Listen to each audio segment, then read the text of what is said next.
अब आपको दिखाते हैं पोस्टर पर करतूत, पत्थर पत्थर सबूत। दरअसल 3 जून वो तारीख रही जब कानपुर में हिंसा की आग सुलगी। बाजार बंदी को लेकर दो समुदाय आमने सामने आ गए तो पत्थर बरसाए गए। अब परत दर परत कानपुर कांड का खुलासा हो रहा है। अब इसमें अहम सुराग वो पत्थर भी बन रहे हैं जिनसे शहर की शांति को भंग करने का षड्यंत्र चल रहा है।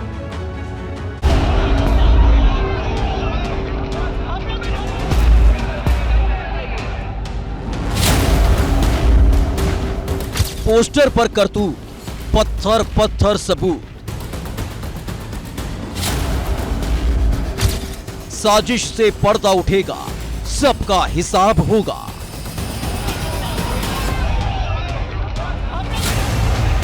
बवाल करने वाले पत्थरबाजों को शायद अंदाजा नहीं रहा होगा, कानपुर की सड़कों पर फेंके गए ये पत्थर ही उनके खिलाफ सबसे बड़ा सबूत बन जाएंगे।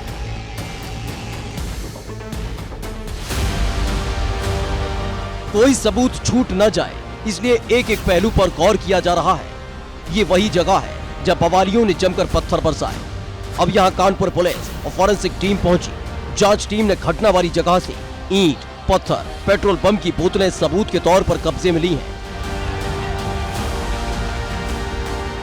कानपुर हिंसा और बवाल मामले में पुलिस अपनी जांच को तेज कर रही है। इन्वेस्टिगेशन टीम उन जगहों पर जा रही है जहां पर बवाल हुआ था, हिंसा हुई थी और पथराव, जमकर पथराव किया गया था। तंग गलियों में इस क्राइम सीन को रिक्रिएट किया जा रहा है और क्राइम सीन रिक्रिएट करने वाली एक एक चीज़ को इन्वेस्टिगेट किया जा रहा है।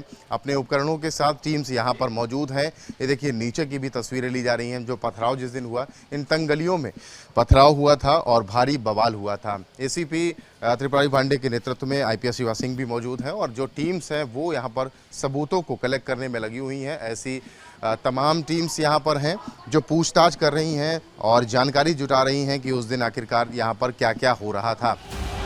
इस पूरी पड़ताल के दौरान कई तरह के अहम सुराग पुलिस के हाथ लगे हैं, जिनसे जल्द ही हर वो गुनहगार कानून के शिकंजे में आ जाएगा जिसने शांति और अमन की फिजाओं में नफरत का जहर घोलने की कोशिश की। अपनी जो विवेचना क्रम में जो हमारे सब विवेचक हमारे साथ में हैं, सबको लेकर के जिस स्पॉट पे जहाँ पे घटना हुई थी वहाँ पे जो भी जिस भी प्रकार से साक्ष्य हमें हैं मिले हैं, उन सबकी फोटोग्राफी, वीडियोग्राफी और कलेक्शन, तीनों काम हम लोग कर रहे हैं। इसलिए कर रहे हैं ताकि हमसे कोई साक्ष्य किसी प्रकार से छूट न जाए। पत्थर को सबूत के तौर पर इकट्ठा करने के अलावा ताबड़तोड़ एक्शन पोस्टर के जरिए भी जारी है। पुलिस ने सीसीटीवी फुटेज के आधार पर 100 पत्थरबाजों की शिनाख्त कर पोस्टर तैयार कर लिए हैं। इन्हें चौराहों पर इस अपील के साथ लगाया जाएगा कि कोई भी इन्हें देखे तो कानून के रक्षकों को जानकारी जरूर पहुंचाए।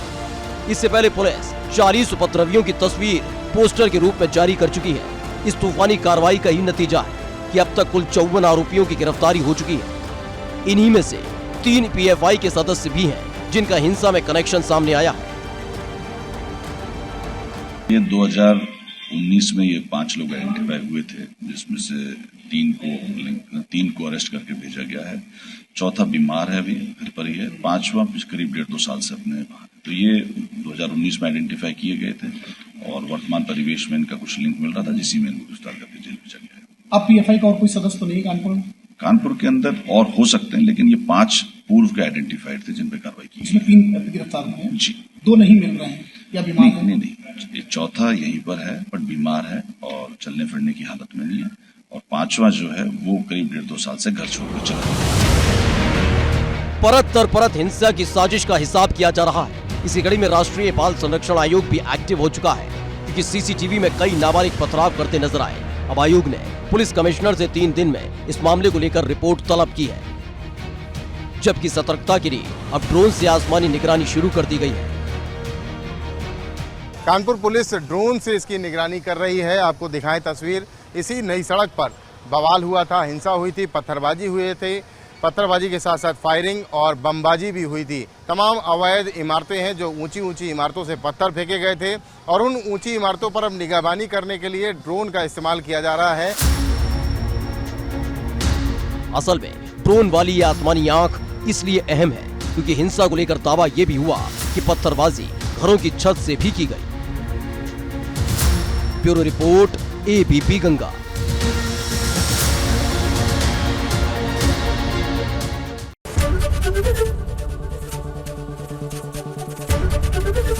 एबीपी गंगा, खबर आपकी, जुबान आपकी।